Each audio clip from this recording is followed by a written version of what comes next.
अपने घमंड और अहंकार में चूर्ण इस देश का डरपोक तानाशाह प्रधानमंत्री तब तक चुप रहा जब तक 700 से ज्यादा किसानों की शहादत नहीं हो गई और चुनावी नफा नुकसान देखते हुए 3 काले कृषि कानून वापस लिए।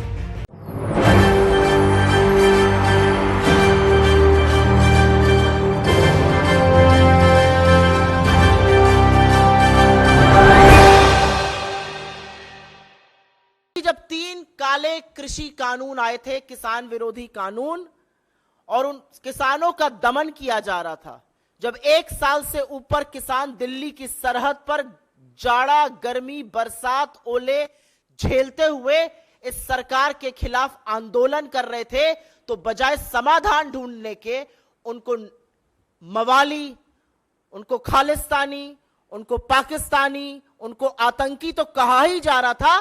साथ में ट्विटर जैसे प्लेटफॉर्म्स को यह भी बोला जा रहा था कि अगर उनको दिखाया तो आपका भारत में बोरिया बिस्तर हम बंद कर देंगे और आप पर छापे मारे जाएंगे।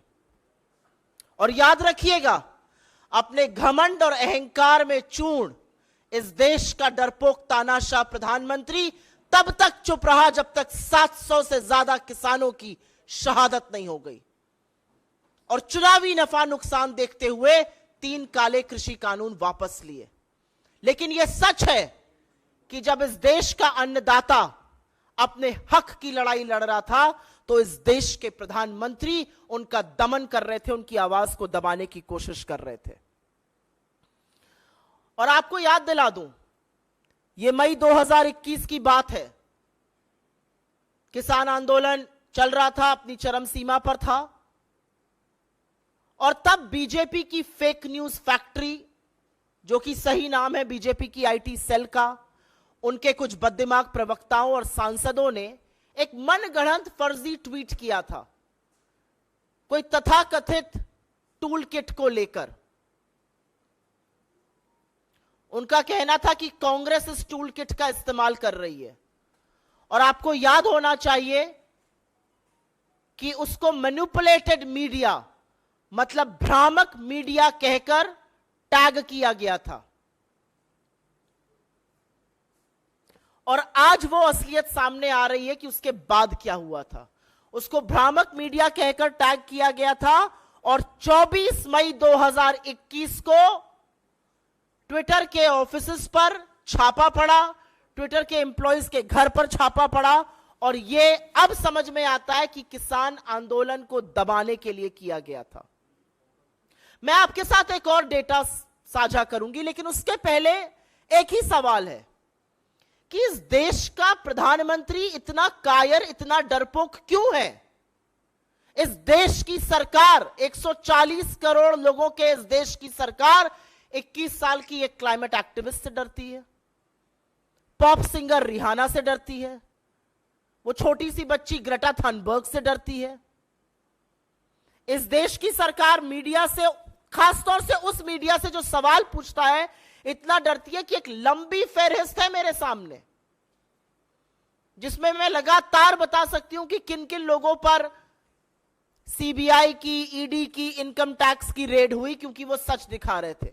अब चाहे वो भास्कर हो जो कोरोना काल का सच दिखा रहा था, चाहे वो न्यूज क्लिक हो, चाहे वो न्यूज लॉन्ड्री हो, चाहे वो भारत समाचार हो, चाहे वो वायर हो, चाहे वो क्विंट हो, चाहे वो प्रणॉय रॉय हो, चाहे वो तमाम ऐसे लोग जिन्होंने सच दिखाने की और सवाल पूछने की हिम्मत दिखाई, उनको रेड किया गया और यह चुप कराने की साजिशें रची गई।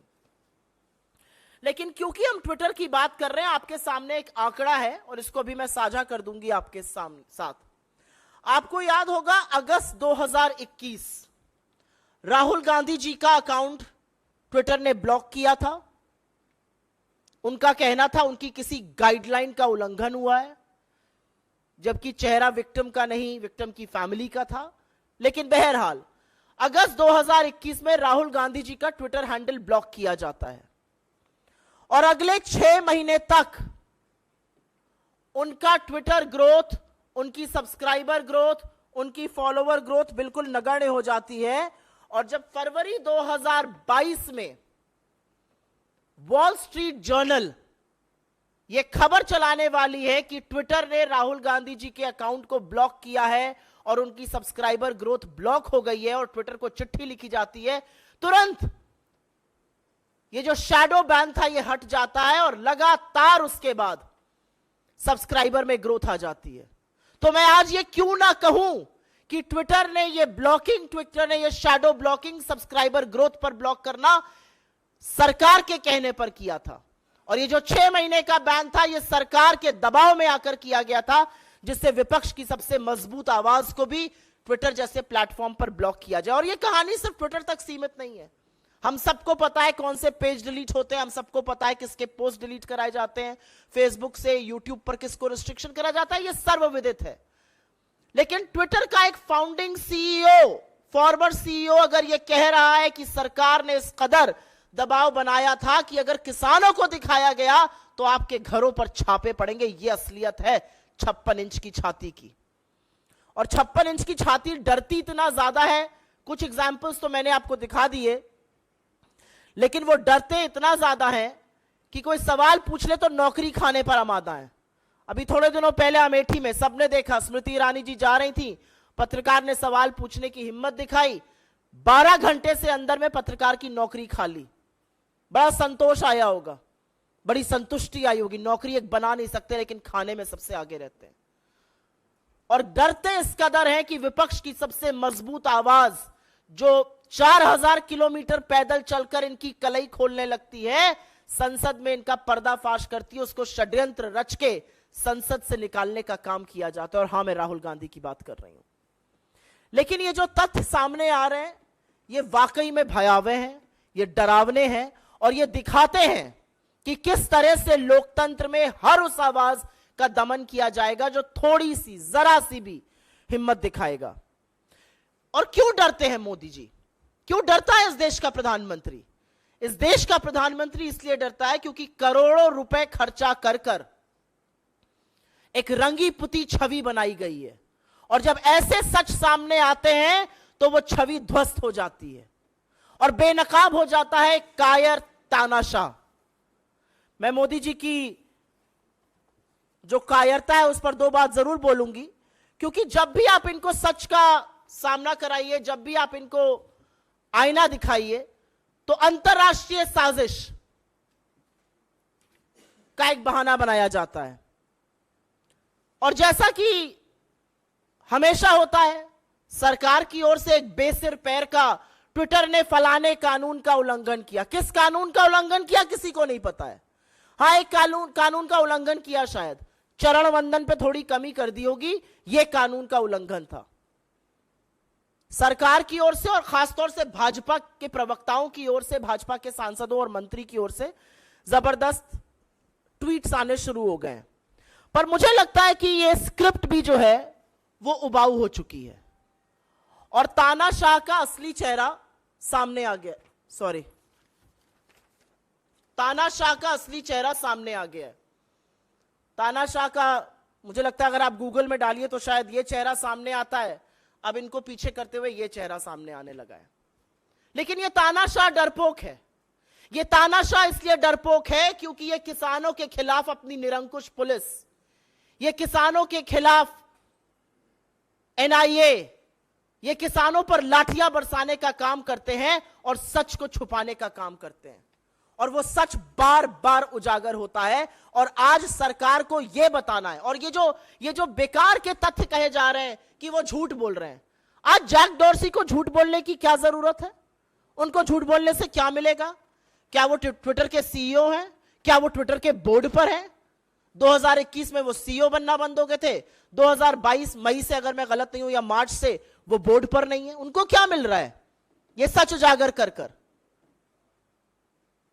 मुझे लगता है इस देश के लोकतंत्र को जो कमजोर करने की बात राहुल गांधी कहते हैं, इससे बड़ा प्रमाण दूसरा कोई नहीं है कि चुन चुन कर प्लेटफॉर्म्स को यह कहा जा रहा है कि असलियत मत दिखाइए, असलियत को छुपाओ, नहीं तो हम तुम्हारे ऊपर छापे मारेंगे, तुम्हारे दफ्तरों को बंद कर देंगे।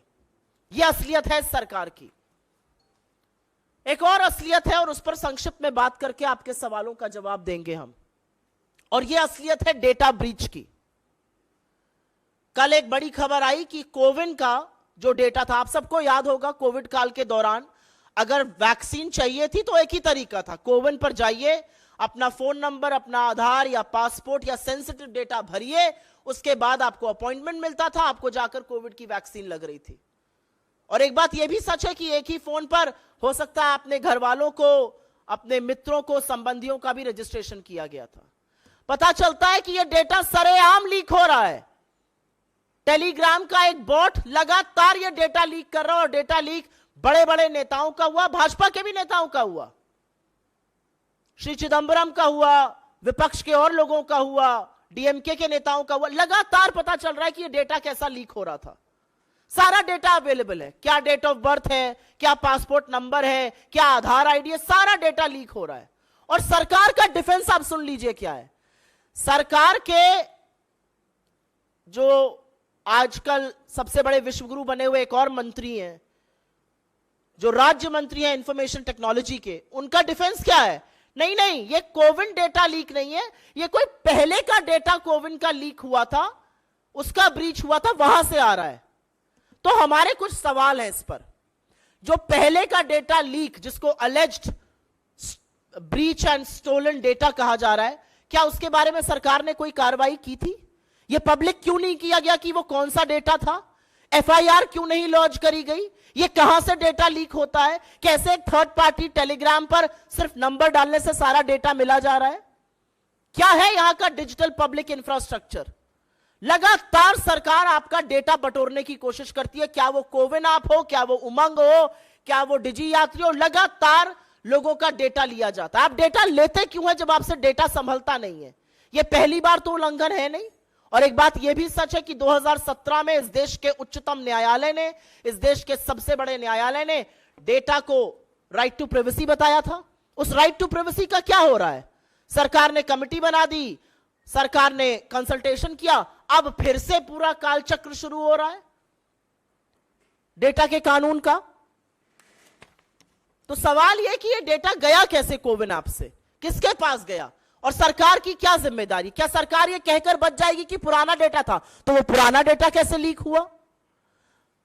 सो कहीं ना कहीं यह प्रेरित होता है, कहीं ना कहीं यह पूरी तरह से साफ है, अपना काम संभल नहीं रहा है, और जहां पर आपकी कलई उधेड़ी जाएगी वहां पर दमन किया जाएगा।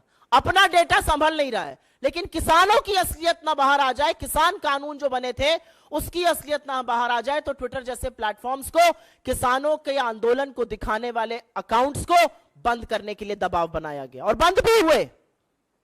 यह दबाव बनाया गया कि कैसे राहुल गांधी जी का अकाउंट सस्पेंड कर दिया जाए और कैसे वो अकाउंट डोरमेंट रहे। 6 महीने तक सब्सक्राइबर ग्रोथ ना होना, आप सोच सकते हैं। और जैसे ही खबर बाहर आने वाली थी, सब्सक्राइबर ग्रोथ लगातार होती गई, उछाले मारने लगी। और मुझे लगता है कि जब राहुल गांधी जी कहते हैं लोकतंत्र पर प्रहार है, और मीडिया के भी बहुत सारे साथियों को उस पर आपत्ति होती है, तो ज्यादा दूर नहीं देखना है। जैक डॉर्सी का ये 40 सेकंड से कम की जो बाइट है, 40 सेकंड से कम का जो वक्तव्य है, उसी को सुन लीजिए और सारा सच सामने आकर खड़ा हो जाता है।